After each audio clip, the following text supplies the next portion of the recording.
yoo kadhutti taate dhaamsa akiraadhaan fidir arrabooda jalan deemu. Iccitii jettu iccitii qabatu haa gadhiistu kabarbaadde iccitii sanaan dhageeffatu hawwee jira jechuudha.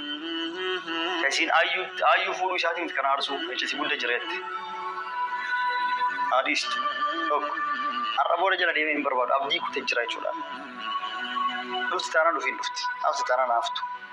Walaa isillee walaa ayyuullee dhiisee morka isaanis gamaa gamaa yoo kana guban taate. Ayyuu fi sumayyaallee dhiisee ooluma ka'ee maatiin tana keessa dhalaa afurii fuudhee ciqicciqii isaanii keessaa illee keetti ba'e jechuudha. Akkaatiin amantanii naamanu baatte hiriyoottan isii dubartoota Arabaa obboleeyyan babbareedduu jirtu keessa dhaqxee tana gaafatee jirtu ufumaa naa filatte. Maal jedhanii deebisaniif itti heerumuu ni barbaadna. Inni nama gaariidhaan ni jaalannaa jedhan dhugaa. Silaa itti heerumna. Si garuu akka obboleettii xiyyaatitti silaala. Sirratti ni heerumu jettee. Waan wajji jaalataniif jechuudha.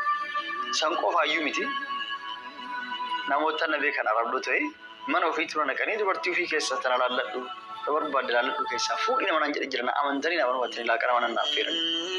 Naan jedhanii keessaa na filachiisanitti bareedduu isaanii maan naan jettare eega lammataa fuute namni jaartii lammataa fuudhu tama argitan fokkattu hin fuudhu eega lammataa fuudhu keen oli bareedduu isii laaliti fuudhi bareedduu isii tana hundi caaltu barbaadadhuuti fuudheetti tasilaa uummanni mana isaaniitti na affeeranitti laalladhu fuudhi jedhan wallaahi babbareeddi garuu isii ma itti tana caaltu barbaadadhuutti eega lammaffaa fuudhu keen oli bareedduu fuudhi maal gootaa taafuu ta'ettee xiqqoo hin bareedan isaan naan jettetiniin dheerinuma qabdi ijoollummaa qabdi umurii isaanii ganaa 15 takka 15 takka 16 asitti tole keessaa fudhadhu. Akkasii yoo waan kan dubbadhu kijiba isin fakkaata namni akkana godhu jiru jettanii wallaahi dhugaadha wallaahi kijibu wallaahi dubbii dhugaa isin himaa jira. Namni silaa beeku ni beeka kanaa wajjiru akkasii amantanis amanan amanis dhiisa. Kanaafuu nama akkasittuyyuu keessayyuu ilaaltee naaf filataa turtetuyyuu anjaartii lammataa fuudhuu kiyya qofaan isii aarsee akkatti ilmaan tiyyana jalaa qabattee olii gadi hin baafattu. Isilleen guyyuu viidiyoo dalagdu keessas kan jettu iccitii guddaa jira kana hin beeku. Akkasidha yeroo ramadaanni kalaa jira taa'ee abbaa manaa kan kee wajji waliin deebi'i wajjin jiraan olii gad deemuu dhiis daa'imman qabattee jiranii namoota hedduu ni gorsan. Daanaayit illee immoo akka warraatitti ganda isaaniitti maatiin isiitii fi maatii warra Sumayyaa ganda takka baadiyyaa keessa jechuudha. Maatii warra Daanaayit san adaadaa isaanii fa'aa fuudheet ganda warra Sumayyaatti ergee jechuudha. Waan akkanaatti jira jaarsa xiqqoo waldhabbiin uumameet ilmaan jala qabattee olii gad deemu jirti. Ofiifuu miidhamuutis kophaa yoo deemtu isaa wajjin jiraatu akkana yaa'ii waa hundi waan silaa jedhamu.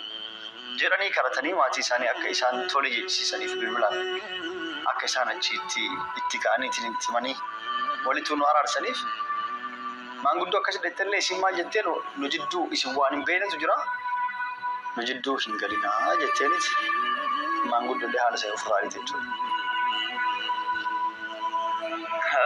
Kanaafuu warra tajaajiltoota kiyyaa anis viidiyoolee waraabuu jibbeetumaan viidiyoo osoo gadhiisin ture torbeef deema jechuudha osoo viidiyoo waraabin chaanaala kiyya irratti osoo gadhiisin jechuudha chaanaala nama tokko irratti gadhiifama ture viidiyoo ka kaameeraan kan dho'isallee waraabin jira akkattis wajjin waraabni illee ni jira viidiyoo iddoo argee kanaaf ture jechuudha viidiyoo waraabuun na jibbisiiseetti ammaaf kunoo mana sin kireeffanne asuma magaalaa Sanaa keessa Yaman keessa hoteeluma keessa jiraachaa jira jechuudha. Hoteeluma keessa jira jechuudha. Anamma Sumayyaa barbaadurraa ijoollee barbaadurraa har'a boru isiin dhufte caal jedhee kanas barbaadullee viidiyoollee dalaguutti dhiise. Guyyaa 5 moo kanaaf deemaa jechuudha sogoduu dhiise. Viidiyoo dhumaa isin argitanii ka yeroo iPhoonii mucaa'oon akka kennituutti achi waliin viidiyoon dalagnu fakkaate. Kanaaf wanti amma jechuu barbaade anamma abdii kuteen jira jechuudha. Sumayyaan dantaa isiitti har'a booda akka adan jirtu akka mana kireeffatee mana farrashame Real Saudi 200 kan dirhama 200 Turi Itoophiyaa 40 isaa banaannoo saniitiin baasii kafattee jiraataa jirti. Akkasitti akka jiraatu jirtu manni illee ni beeksisaa mana viidiyoo waraabdee akiree isin gadhiiste argitanii jirti jechuudha. Waan akkana jira jechuudha. Booda rakkadhaa mallee kun booda dhumataa hin jirtu ishii bira. Akkasii haga danda'u karadhee haga danda'u jala deeme abdiin kusichisa jirti. Waan godhu wallaalee jechuudha. Namoota hedduu dhiisin barbaadin ufiinoo dhufti haadha ilmaan keetti jettan. Ufiin dhufti ishee amma daa'imman qabattee olii gad deemtu barbaadu. Jaarsolii takka yoo addaan bayanee hoololan jaarsis yoo katabara fuudha jaartillee yoo kabiraatti yerootti yeroo akkanaa kana ilmaan tu miidhama. Anjaartiin akka bakka gabbaatee dhiirbaatti osoo an jirru yerootti nu barbaadu. Ilmaan tiyee qabatte ilmaan tiyyaa walitti deemte. Namichi hin dhalchine hagam takka ilmaan akka jibbuun beekama. Namni tokko jaartii yoo jalaa ilmaan qabattee kabiraatti keerum taate ilmaan isaa rakkoo warra ga'uun beekamu jechuudha. Kanaaf namoota hedduu wanni kana dubbachuu danda'eef dhiisii dubartiidha. Guyyaa guddatti si dhufti. Dhiisii ilmaan keeti gaafatanii seeraadanii gaaf guddatan dhufani. Ufiin seeraadanii dhufan jedha namoota hedduu. An kanan barbaanne kanallee hin dhaga'ullee. Namoota hedduu akkasittanii sagalee dhedheeraa kana keessan naa keettan. Dhiifama irraa ta'aa sagalee jalqabu yeroo isin dhiisii sumayyaa yeroo duraan jettan sana keessumaa ba'u jira jechuudha. Sagalee keessan dhageeffataa hin jiru asumaan dhiifama irraa ta'aa. Nama hedduu sagalee dhedheeraa kan naa ka'e. Dhedheeraa kana ka addaan hin cille. Nama takka lamaa miti dhageeffataa hin jiru akkanuma hin xaarina. Namoota yoo waa'ee yuutuubii bittaaf gurgurtaa waan biraa dhimma biraan naan dubbatan taate barruu gubbatti yuutuubii bituu fi jedhaati sagaleen akka akkas wanti naa barreessa akkas sagalee dhageeffatu danda'a jechuudha. Maaliif sagalee nama hedduu WhatsAppiin iimoon telegiraaman gara adda addaatiin dhufanitti waa'ee sumayyaa argitee akkas gootee dhabdee argamtee maal jettee viidiyoo yuutuubii irratti garuu sanii alatti illee waa'ee daanaa'et iccitii jettee siin haasofte waan isii dura darbe tokko fakkeenyaaf an daanaa'etiin yeroo isii ijoollummaa isii beekaa isii daa'imummaa irraa xiqqeen irra jechuudha.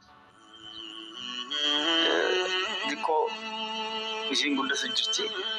Aboo mucaa hin bareedda wajjin haaseet anas si fuudhaa jennaan anama heroo hin barbaadu. Anama heroo hin barbaadu gaafa barnoota yuunivarsiitii ta'etti. Akkuma jedhama dubbii walirra dhuftee mucaa yuunivarsiitii fittee haga dalagaa seentutti yuutuubillee baradhee dalagaa jetteetti waan telefoon naaf iddee dhufteef achumaan yuutuubillee waan dalagin duraan keessa jirtu egaa na biratti viidiyoo asirratti an viidiyoo waraabuun dirqama ta'eef egaa asirra kan mul'ataatti yuutuubii waan dalagin jedhee barnoota isii fixuuf guyyaa muraasaa fi baatii muraasa qofa jechuudha. Baatii 3-4 akkasii yuutuubilleen bareedaadha dalagadhu jedhee haala sanii akka banattee dalagu godhe malee akkasumayyaan gabbaatee uummatatti iccitiidha. Telefoonatti kennu qofa dhufnee duraan si fuudha waan jedhaniif ture kana dura amma deemtee sumayyaan barbaadin jedheeni. Mana si farrashee si bitee jedhaa turte dana jechuudha. Sanii si qofa mallaqa si qofa jettee abbaan waliin maratanii abbatu akkas jedhee. Jarattii tana mana qabneefit isillee yookaan hin qaanyoofte fa'a. Meeshaa mana keessaa jiru guutuu gurgurtee mana gadhiistee asin deemuu qaanyoofte. Namni maal naan jedhaa sodaatte. Yoo ka mallaqa fittee harkatu dandeetti mee nu haa gargaaruuti gallata gaawwan ni gargaarra jedhanitti. Waan kana yaadanii mucaan agartoomtu osoo meeshaa sanuu bittee mana sanuu kafattee guutuu sarpiraayiz naan jedhin duratti mana qabdii qofa akka faranii fi meeshaa qofa akka bituu deemtu. Naa himte osoo naa hubaatte meeshaa sun eegifee booda baasuun hin ta'u jechuudha. Shangatiin qaalii akkuma inni tajaajila viidiyoo laatan viidiyoo chaanaalistii irratti jarri akkas naa gochuu yaadanii jira. Aishilee argitu ni goona fi jedhanii jechuudha. Yoo sansabiifatti yoo akkasiisiin akka sodaattooti. Kanaaf iccitii isiin jettu iccitii barbaadde isiin garaa dhiistu. Ani iccitii badduu tamee nuun qabu. Waan barbaadde garaa dhiistu. Wallahi waan feete garaa dhiistu. Iccitii badduu waan badaa kana dalaggee jirtu tokkollee hin qabu. Naamantee naaman hubattanii. Ana ammaas sanaa keessa tasgabbaa'ee taa'u jira. Amma isii barbaacha olii gadi deemu jechuudha. Sanaa kana keessa taa'a. Isiin achi mana kireeffattee jiraatu jirti. Cinqaa akkanaan fedhu yoo ka dhuftu taate dhaamsa akiraa dhaamee jira. Arra booda jalan deemu. Iccitii jettu iccitii qabettu haa gadhiistu ka barbaadde iccitii sanaan nu dhageeffatuuf hawwee jira jechuudha. Isiin aayyuu fuudhuu isaatiin kan aarsu iccitii guddaa jira jette.